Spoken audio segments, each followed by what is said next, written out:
Welcome to my YouTube channel. இன்றைக்கி நம்ம என்ன பார்க்க போகிறோன்னா, உங்களோட மொபைல் நோட்டிஃபிகேஷன் பார் இதே மாதிரி பார்க்க சிம்பிளாக இருக்கா? ஸோ உங்களுக்கு ஏற்ற மாதிரி உங்களோட மொபைல் நோட்டிஃபிகேஷன் பாரை மாற்றணுமா? ஸோ நான் சொல்கிற மாதிரி நீங்கள் ஃபாலோ பண்ணிங்கன்னா உங்களோட மொபைல் ஃபான் ஸ்டைல் தீம் எல்லாமே மாற்றலாம்.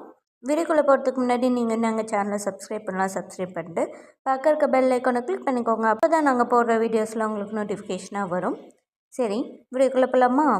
அதுக்கு நம்ம ஃபஸ்ட்டு ஒரு ஆப்பை இன்ஸ்டால் பண்ணோம். ஸோ இதுதான் அந்த ஆப். இந்த ஆப்போட லிங்க்கை நான் டிஸ்கிரிப்ஷனில் ப்ரொவைட் பண்ணுறேன். ஸோ இந்த ஆப்போட இன்டர்ஃபேஸ் இப்படி தான் இருக்கும். ஸோ இதில் பார்த்திங்கன்னா ஒரு 4 நோட்டிஃபிகேஷன் ஆன் பண்ண சொல்லியிருக்கோம். ஸோ இதை ஃபஸ்ட்டு ஒன்று ஒன்றா ஆன் பண்ணிக்கலாம். ஃபஸ்ட்டு டியூவல் சிம்னு ஒரு ஆப்ஷன் இருக்கும். ஸோ அதை ஆன் பண்ணிக்கலாம். ஆன் பண்ணிவிட்டு அலோவ் கொடுத்துக்கோங்க. செகண்ட் ப்ளூடூத் இருக்கும், அதையும் ஆன் பண்ணிக்கோங்க. அலோவ் கொடுத்துக்கோங்க. தேர்ட் ஆக்சஸபிலிட்டி இருக்கும். ஸோ அதை ஆன் பண்ணிக்கோங்க. அக்செப்ட் கொடுத்துக்கோங்க. நெக்ஸ்ட்டு நோட்டிஃபிகேஷன் ஒரு ஆப்ஷன் இருக்கும். ஸோ அதுவுமே அலோவ் கொடுத்துக்கோங்க.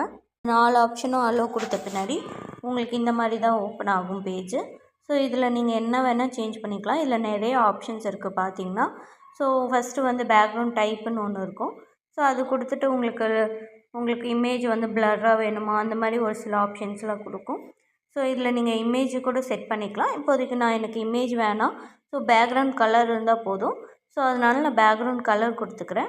ஸோ பேக்ரவுண்ட் கலர் வந்து நான் ஏதாவது ஒன்று சூஸ் பண்ணிக்கிறேன். ஸோ எனக்கு லைட்டாக இருந்தால் பிடிக்கும். ஸோ அதனால் வந்து கொஞ்சம் ரெட் கலர் அந்த மாதிரி நான் கொடுத்துக்கிறேன். ஸோ பேக்ரவுண்ட் கலர் கொடுத்துருக்கேன். ஸோ நோட்டிஃபிகேஷன் பேக்ரவுண்ட் கலர் கொடுக்குறேன். ஸோ அதுவுமே வந்து ஸோ நான் லைட்டாக ஒயிட்டு மாதிரி கலந்த மாதிரி கொடுத்துக்கிறேன். ஸோ டைல் கலர், இந்த டைல் கலர் கூட நீங்கள் சேஞ்ச் பண்ணிக்கலாம். ஸோ இந்த மாதிரி ஒரு நிறைய ஆப்ஷன்ஸ் இருக்கும். ஸோ உங்களுக்கு எந்த ஆப்ஷன் வேணுமோ அந்த ஆப்ஷன் கொடுத்துக்கோங்க. ஸோ இதெல்லாம் நான் அப்ளை பண்ணிவிட்டு ஸோ இதில் இன்னும் நிறைய ஆப்ஷன்ஸ் இருக்கும். உங்களுக்கு எந்த ஆப்ஷன் வேணுமோ அது கொடுத்துக்கோங்க. ஸோ இது வரைக்கும் எனக்கு அது போதும்னால ஸோ நான் வேறு எதுவும் சேஞ்ச் பண்ணல. ஸோ இப்போ பார்த்திங்கன்னா என்னோடய நோட்டிஃபிகேஷன் பார் ஃபஸ்ட் இருந்ததுக்கும் இப்போ இருந்ததுக்கும் நிறைய சேஞ்சஸ் இருக்குது. ஸோ இந்த மாதிரி உங்களோட நோட்டிஃபிகேஷன் பாரும் நீங்கள் மாற்றணும்னு நினச்சா மாற்றிக்கலாம். ஸோ உங்களுக்கு இந்த வீடியோ பிடிச்சிருந்தா லைக் பண்ணுங்கள், கமெண்ட் பண்ணுங்கள், ஷேர் பண்ணுங்கள். மறக்காமல் MP voice over YouTube channel subscribe பண்ணி